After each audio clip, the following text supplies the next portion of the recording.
Hey guys, Mr. Eschbacher here. Today we're going to talk about one of the most important turning points in all of world history, what's known as the Protestant Reformation. Now, before we go anywhere, let's take that term and break it down. If you look at the word Protestant, do you see a word up in there? Do you see protest? So right away, people are upset. They're going to be, speaking out against something. And reform. To reform means you try to correct something. So this is going to be an important turning point that deals with protest and reform. And if you take a look at my little title slide here, I've got a cross and a Bible, so I think you know where we're going. All right. When we talk about the Protestant Reformation, let's go back in time. We have to talk about the Renaissance. The Renaissance was an important cause of the Protestant Reformation. And remember, if I say Renaissance, you say humans had such a good time. Such meaning secular. The idea that you place importance on worldly rather than religious matters. You're living for the here and now. The original YOLO. Urban, because the Renaissance started in Italian city-states. Classical, because the Renaissance brought back some of the ideas of Greece and Rome. Humanistic, the idea that human beings are good, they're worthy of study, and human history, human conditions, human emotions, human language. Those are important things. All these Renaissance ideas, especially humanism and secularism, encourage a questioning spirit. They encourage people to ask why. Leonardo da Vinci, why can birds fly? Can we fly? How does the human body move? Well, if you have a questioning spirit, eventually that's going to cause people to question the authority of the Catholic Church and the Pope. All right, I've got a quote here from a guy named R.H. Bainton talking about the Protestant Reformation. Thus, the papacy emerged as something between an Italian city-state and European power, without forgetting at the time the claim to be the vice-regent of Christ. The Pope often could not make up his mind whether he was the successor of Peter or of Caesar. Now let's translate that in English. In other words, the Catholic Church was getting way too concerned with worldly matters. The Pope was a quasi-king, and the power of the Pope or the papacy became something more like an emperor or a king. The Vatican is actually, believe it or not, a country. It's the smallest country in the world. It's a city within the city of Rome. But you start to see blurred lines between, what's religious matters and what's secular or non-religious power. Here's a little caricature of Pope Alexander VI, by a guy named Martin Luther. I think he's important. As you can see, Alexander's not exactly portrayed as a holy guy, something more of a devil, and, well, rightfully so. Alexander VI was from the Borgia family. They were one of those really rich Italian families that controlled everything during the Renaissance, and the Borgias especially were known for poisoning their enemies. And, well, there's some stories I could tell you, but they're not exactly PG about some of the stuff that happened with Pope Alexander. Again, the Renaissance. We can't talk about that enough. It's one of the most important turning points in world history. It was a cause because sometime between 1440 and 1450, nobody exactly knows the exact year, Johannes Gutenberg made his one big invention, and I do mean his one. He invented the movable type printing press. And when Gutenberg invented this printing press, it made books more available. Before Gutenberg, people hand copied books. People called monks, basically Catholic priests, and they worked in scriptoriums. They worked in these rooms all day long in monasteries, handwriting books. Think about how long it takes you to write an essay. That means basically you didn't have many books. These books were hard to come by, as is apparently my spelling. And if you don't have as many books, that means not as many people are going to be able to do the actual exercise of reading. And reading is like weightlifting. You got to do it. You got to practice it. Now with Gutenberg's invention, it meant more books could be made. That meant more people could read. Literacy rates, the number of people who could read, increased in Europe. Now, the only book Gutenberg ever printed was the Bible. It was printed on a standardized 42 lines per page. And since more people could read the Bible, they began to question church practices. Little fun fact about Gutenberg, he never made a dime. He basically died broke. He never made a dime off of his invention. Yet it's probably the most important invention in the history of the world. The Renaissance was a cause, again, because people could now read more, and especially when it was printed with Gutenberg's printing press, they read more in their own language, or what was called the vernacular. This means language of the people. So if you live in England, you read in English. If you lived in France, you read something in French. Before the Renaissance, important books, especially the most important book back then, the Bible, was written in Latin or Greek. Well, that was the language of the early church, but if you couldn't read Latin or Greek, you're pretty much out of luck. So this meant it was hard for people to read, and not as many people could read. Now, because of using the vernacular, people could question things. People could read, wonder why. And this was especially true for stuff that they read in the Bible. Or more importantly, when they realized, hey, how come I don't see that in the Bible? So what caused the Reformation? All right, for one thing, during the Renaissance, people had that questioning spirit. I can't stress that enough to you. Once you start to question things, you just keep doing it. The Catholic Church, again, was too involved in non-religious power. Popes acting like quasi-kings. Church corruption. There were all kinds of scandals. Pope Alexander would be one of them. And we're talking about a lot of different things. Sex scandals even. And again, we're going to keep this PG and not get involved in it. Non-religious leaders. Guys, a third of the land in Europe was considered church land. The Catholic Church was the single largest landholder. And there were a lot of people who did not like the fact that they couldn't get that land. The papacy, meaning the Pope, needed money.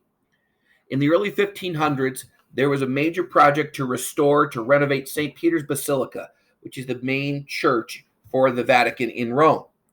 And the Pope sent a cardinal out named Johann Tetzel to sell indulgences, which we'll get to in a little bit. But that term indulgence is going to be a very important cause, guys. We mentioned Gutenberg's printing press and vernacular. All right. Good little visual here to show you how the printing press spread. Now, understand, there was no Germany. Germany will not exist as a nation until the mid-1800s. But here you see what we call the Holy Roman Empire, which makes up several countries, what we now think of as Switzerland, of Austria, over here, Germany. But at the time, it was called the Holy Roman Empire. And you had like little principalities. Each of these little dots had their own little local monarch or prince. And effectively what you see is that the printing press spreads throughout the Holy Roman Empire and eventually into France, into Spain, down into what later would become Italy. And as that printing press spread, that meant you could spread information. Okay? Here's where Gutenberg made his printing press. Good example of our enduring issue, interconnectedness. All right, let's get back to indulgences. So in the early 1500s, you have a new pope, Leo X. Remember, an X is a Roman numeral. That's 10. He authorized a cardinal. A cardinal is a big shot in the Catholic Church. They're the guys underneath the pope, named Johann Tetzel, to sell indulgences to pay for the rebuilding of St. Peter's Basilica, a really important church in Rome. What's an indulgence? Well, it's kind of like a get-out-of-hell-free card. In the Catholic Church, there are these ideas that you can do acts to get forgiven for your sins. Go help the poor, go do good deeds. Well, in this case, the church was selling. And if you look at our little video here, someone's putting down their coin, and okay, we'll write your name down, selling these indulgences to get forgiveness of sins, where for a fee, you could get partial or full forgiveness of your sins. Now, here's a problem. There's nothing about indulgences in the Bible. Plus, Tetzel, when he sold his indulgences, he kind of did it like a rock star. He'd come into town, and there'd be these big parades. It was like a concert. And when Tetzel would come in, he'd sing this little ditty. Every time a coin in the coffer rings, a soul from purgatory springs. Basically, drop your money in here, peeps, and your loved ones, they can get out of purgatory or hell, and they can get to heaven.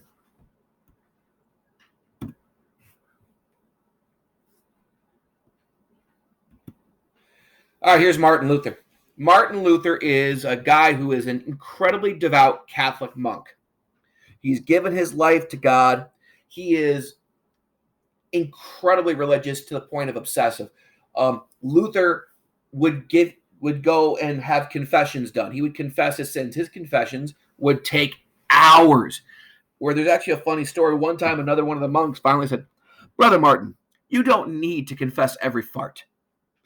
Well, on Halloween in 1517, Martin Luther nailed a series of protests called the 95 Theses to the door of the church in Wittenberg, Germany.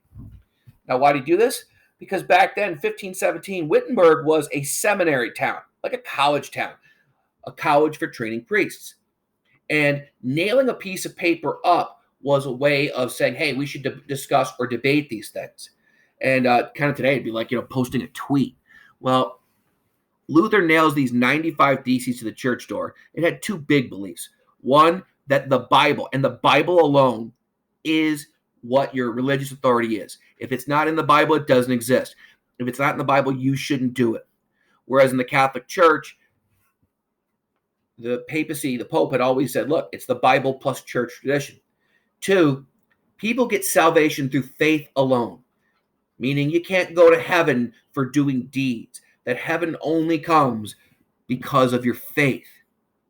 Now, the first two of the 95 Theses talked about this central idea that God wanted people to ask for repentance or forgiveness through their faith, not through deeds, not through buying stuff, that you had to show that you were faithful to get salvation. The rest of it criticized a whole bunch of church practices, including indulgences. And when Luther did that, oh snap, that's it. That's time for the Protestant Reformation. All right, so what are the effects of these 95 Theses? These were eventually copied, printed, and circulated throughout the Holy Roman Empire. Again, what we would later call Germany and Switzerland and Austria, using Gutenberg's printing press. So there, look, interconnectedness is going to cause this big revolution. Well, the Pope found out about it, Leo X, and Luther was condemned as what's called a heretic, a person who was against the teachings of the Catholic Church. He was ordered to appear before a special church meeting called the Diet of Worms. Now, don't gross out. The term diet is a church term for meeting, and worms is actually pronounced Worms. So it's the Diet of Worms, a church meeting held in Worms, Germany. Luther was given a chance to recant or take back what he said, and he refused. He said, no, I've spoken the truth. I'm not going to take it back. Now, understand, when he was told, take back what you said, Luther was given a lot of time. He was given a couple months to do this. Again, he refused. And as he's doing this, he's being, I don't want to say held at gunpoint, but he's being given the biggest threat of all. The Pope has said, look, if you don't take back what you said, I'm going to excommunicate you. The worst punishment you can get in the Catholic Church. If you are excommunicated, you are expelled. You're kicked out from the church. You can no longer receive Holy Communion, which means you have no opportunity to go to heaven. It's like the nuclear bomb of religion. Luther was also in danger for his life, he felt. Because he was labeled a heretic, kind of meant like it was open season on him. So he got the help of these German princes who faked his kidnapping, and they kind of hid him out for a year. He grew a beard. He went to the 1500s version of the Witness Protection Program. And these German princes liked Luther because one of the things Luther had said was, look, you have more of an obligation to be loyal to your local monarch, your king or your prince, than you do to the Pope. You must be loyal to your local government first. Yeah, they liked that. And Luther went on to create a new religion called the Lutheran Church. He created a new version of the Bible, and he kind of attacked a lot of the church practices. Most importantly, the Holy Communion, but he even said that, look, priests can marry. So Luther took a bride. Now, understand, Luther did not intend to start a brand new religion. Again, this guy was, Mr. Uber Catholic. He wanted to do what he thought were important reforms. As you can see, though, very quickly from Wittenberg, Lutheranism, this new religion, spreads. And by creating a new religion, the Lutheran Church, Luther creates the first Protestant religion. See, Catholics and Protestants and Orthodox Christians, they're all a part of the same family. They're all in Christianity. But Luther has now basically created a brand new branch. And oh my goodness, he was shocked and quite frankly a little bit dismayed when he found out how things kept spreading. Think of it this way. You have a little crack in your windshield. That little crack doesn't stay little for a long time. It begins to get bigger and bigger and bigger. And oh boy, did it. Luther, some of his teachings about religion and questioning the power of the Catholic Church lead to an uprising of peasants, of the poor people living in the Holy Roman Empire. And if you look, it leads to violence. The little stars there, violent uprisings in cities. It leads to out and out war within the Holy Roman Empire because people are now basically saying, hey, look, if Luther can question the Catholic Church, why can't we question the conditions that we're living in? The Reformation then spreads. This is Henry VIII. He was King of England in the 1500s. Henry VIII was Catholic. England was an officially Catholic nation. And when the Protestant Reformation began, Henry VIII was an outspoken opponent of the Protestant Reformation. So much so that Pope actually gave him a special title. He named him Defender of the Faith. And Henry VIII was all proud of that. Well, Henry VIII had a problem. See, he needed a son. See, if you're a king, you only have two jobs, really. Stay in power and make little kings. His wife, Catherine of Aragon, she was kind of up there in years. She had not given him a son. She gave him a daughter, Mary, who later on we'll talk about. But she couldn't give Henry any more kids. So Henry decided he wanted to divorce Catherine of Aragon. Now the problem is divorce goes against the teachings of the Catholic Church.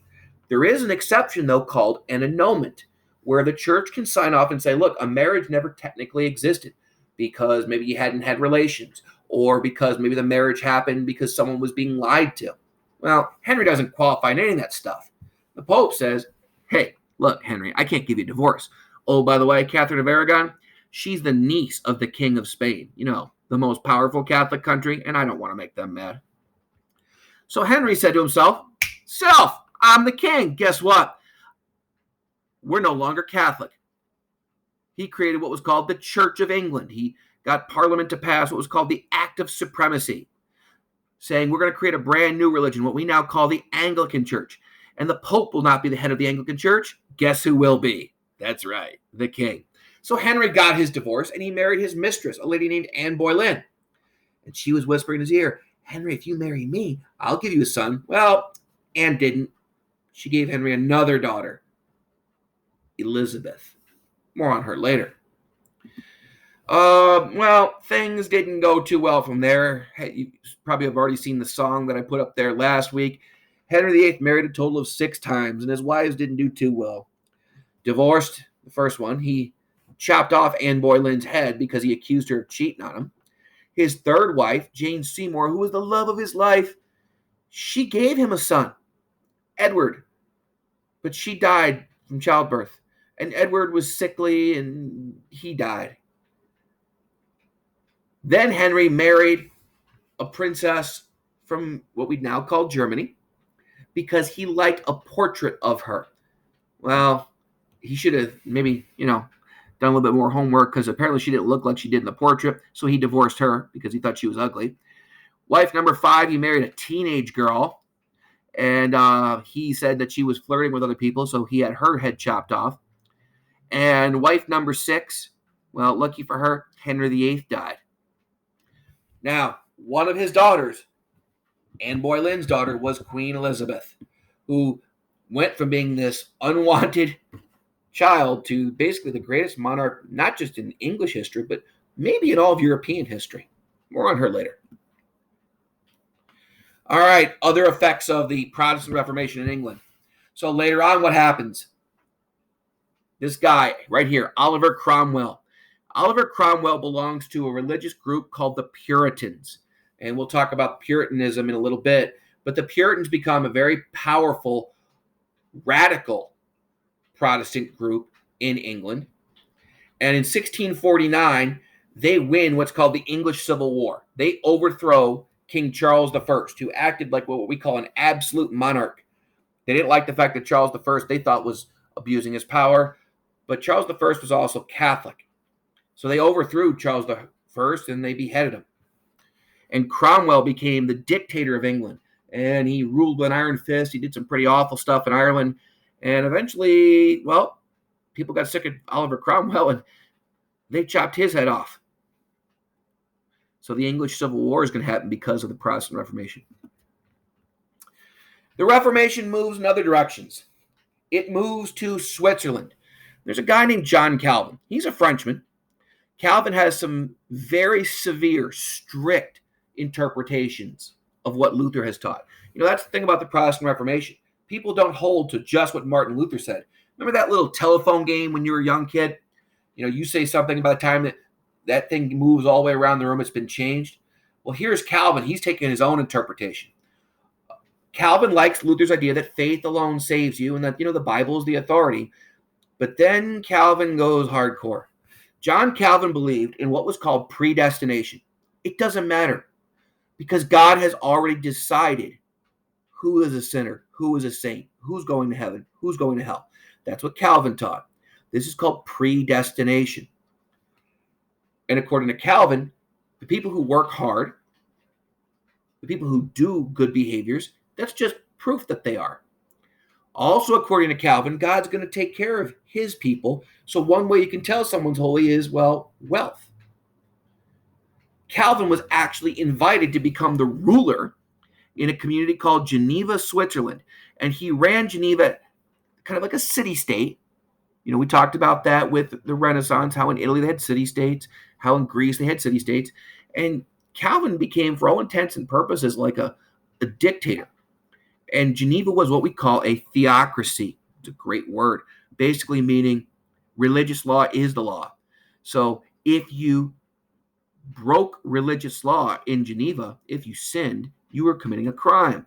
So if you look here, I don't know what this guy did. He sinned. Well, these two dudes, they're suffering prison time. They're getting punished because they didn't follow church rules. Little map to show you. So again, Calvin is from France. This is Geneva here. And Calvinism spreads to a lot of places.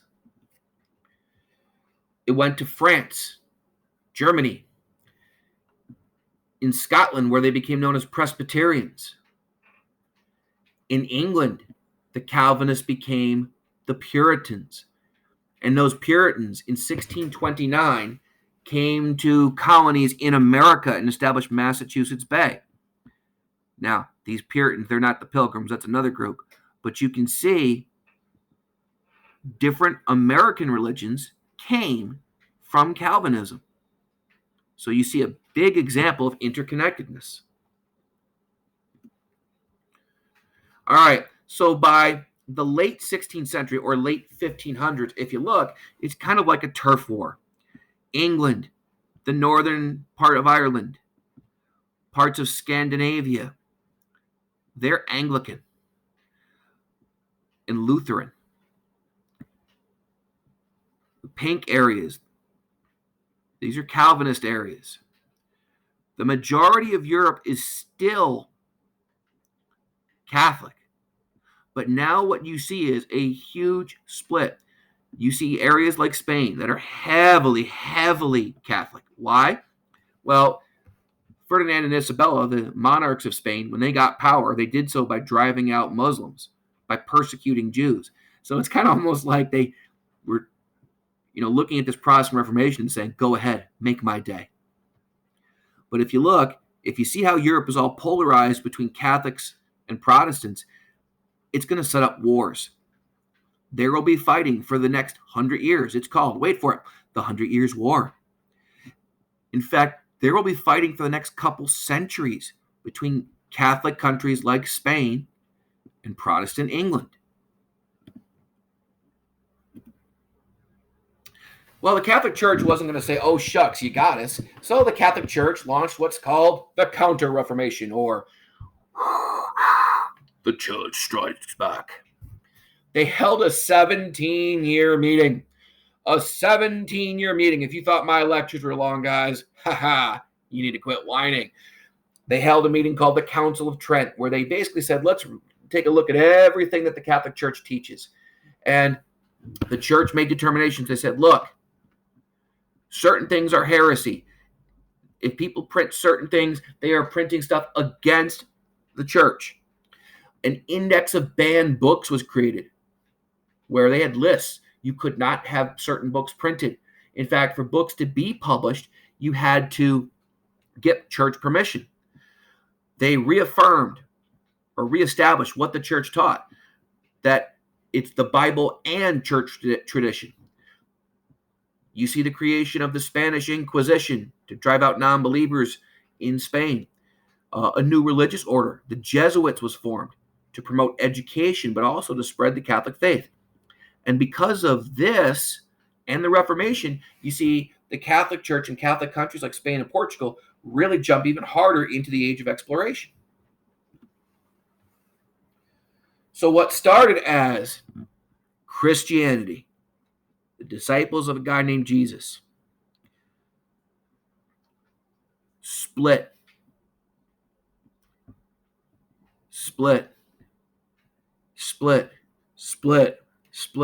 Look at all the different Protestant denominations. This is a small representation, guys. A very small one. I can't give you a full map because people can't actually agree on how many different types of Protestant denominations there are. Based upon what country you're in, it can be that they're almost the exact same ones, but because they're in one country rather than another. But estimates range anywhere from 20,000 to 45,000 different types of Protestant churches. So it started as one monk with a hammer and a nail who wanted to protest something. Look at how it's changed things. Now, what's the big picture? Well, we'll find out next time.